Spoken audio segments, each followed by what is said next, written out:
Bəzən bir insan ömrü sadəcə illərlə deyil, vətən üçün etdiyi fədakarlıqlarla da ölçülür. Leytenant İbrahim Vəlizadənin də adı Azərbaycan qəhrəmanlıq salnaməməsində silinməz izlər qoyub. Bu gün isə onun həyat yolu, döyüş şücaəti və yarım qalan həyat hekayəsi Ümid sənədli televiziya filmində öz əksini tapır. Naxçıvan Dövlət Milli Dram Teatrında keçirilən təqdimat mərasiminin əvvəlində Ulu Öndər Heydər Əliyevin və vətən uğrunda canlarından keçən qəhrəman şəhidlərimizin əziz xatirəsi bir dəqiqəlik sükutla yad edilib, dövlət himni səsləndirilib.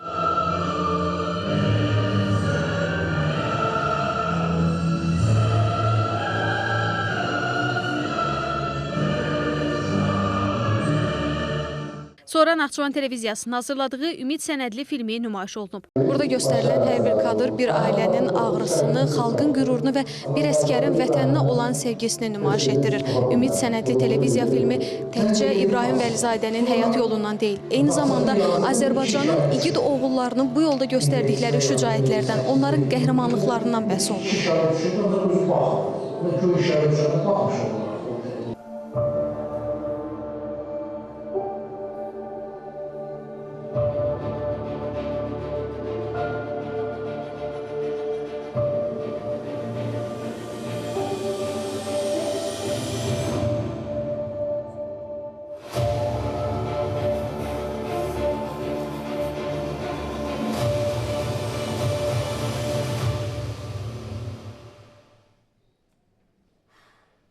Çəkiliş prosesləri hardasa 2 aya yaxın müddətdə davam elədi.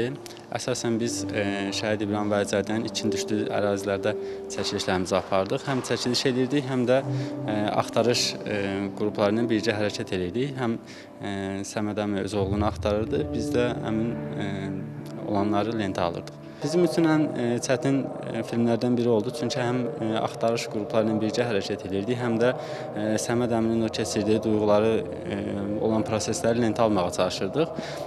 Orada bir həssas məqam da oldu ki, çayın kənarında şəhidimizin nəşini gördü Səməd əmi. Bir anlıq düşündü ki, öz oğlunun nəşidir. Digər şəhidimiz var idi, Qəmbərli Qəmbər ki, o da itkin düşmüşdü. Onun atası da həmin yerdə idi. Səməd əmi nəşə yaxınlaşdıqda hərbi biletini çıxartdı, üzü tanınmaz halda idi. Düşünürdü ki, öz oğludur. Bir tərəfdən də ki, istəmirdi ki, öz oğlu olsun. Yəni bizim üçün çətin oldu. O hissləri lentə almaq, onları duyğuları yaşamaq bizim üçün çətin oldu. Mənim oğluma hazırlanan bu film üçün çox-çox bütün Naxçıvan televiziyasının, bütün əməkdaşlarının öz minnətdarlığımızı bildiririk. Sağ olsunlar ki, bu şəhidlərimizi heç vaxt unutmurlar, yaşadılar. Allah sizlərin canını sağ eləsin, Allah dövlətimizi, prezidentimizi qorusun, sağ olsunlar ki, onun siyasəti ilə bugün biz rahat nəfəs alırıq.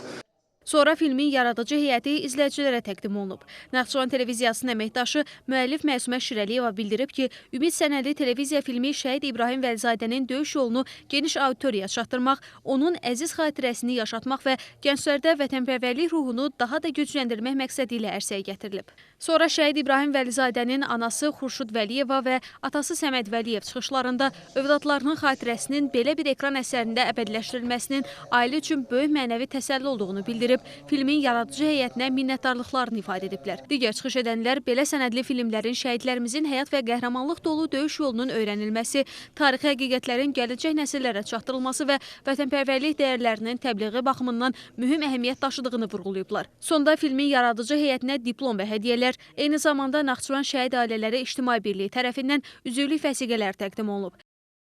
Belə deyim, filmin o təsirindən ayrılmaq olmur. Təbii ki, ağır bir yükdür ailə üçün, valideynlərin üçün. Ancaq bizlərə, Azərbaycan xalqına təsəlli olacaq bir məqam var ki, bu igidlərimizin, bu şəhidlərimizin sayəsində Azərbaycanımızın 30 il işğal altında qalan torpaqlarımız, ərazi bütövlüyümüz, suverenliyimiz tam təmin olundu. Demək olar ki, baxa-baxa çox şeylər yaşadım. Allah bizə bu günləri yaşadan şəhidlərimizin ruhu şad eləsin. Allah dövlətimizi qorusun. Bizim nəinki Qarabağı onlar qaytardılar bizə. Onlar bizə dünyada başımız ucələlir. Ruhları şad olsun, heç zaman unutmayaq, unutturmayaq. Düzün deyim ki, çox təsirləndi. Bir şəhid atası kimi bu filmə baxanda 2020-yə qayıtdıq. O dövrdə yaşananları yaşadıq. Və biz inanırıq ki, bu ümid bir şəhid ailələrində bir ümid doğuracaq. və itkin balalarımızın sorağın tezliyi ilə o ailələrinə veriləcək. Ümid sadəcə olaraq gözləmək deyil. Ümid dayanmaqdır, davam eləyə bilməkdir. Ümid Azərbaycanın sabahçı olan daha çox qüdrətinə inanmaqdır. Elə ümid vətənə inanmaqdır. Biz də buna görə filmin adını Ümid seçdik və aprel ayından etibarən çəkilişlərinə başladıq. Operator rejissor heyəti ilə bir yerdə Kəlbəcərdə çəkilişlərimizi apardıq. Bir həftəyə yaxın Kəlbəcərdə, Bərdədə, Tərtərdə çəkilişlər həyata keçirdik. Digər mərhələləri isə Naxçıvanda apardıq və nə xoş bizə ki, bu gün artıq bu filmin təqdimatına yığışmışıq hər birimiz bura. İzləyənlərdən çox yaxşı fikirlər aldıq. Allah cəmi qəhrəman şəhidlərimizin ruhunu, şad məqamını uca eləsin və bu gün biz dövlətimizin bizə bir daha qayğısını, necə deyənlər, diqqətini gördük. Elə deyir, uca zirvədə olmaq üçün deyir, heç nə lazım deyil, elə insan olmaq bəsdir. Elə siz insan kimi insan, necə deyir, biz hər zaman bizim yanımızda olduyuz, bizə dəstək olduyuz, bizim yanımızda olduyuz, Allah sizləri qorusun. Tərlan İbrahimova, Həsən Məmmədov, Rəşad Hüseynov, NTV Xəbər.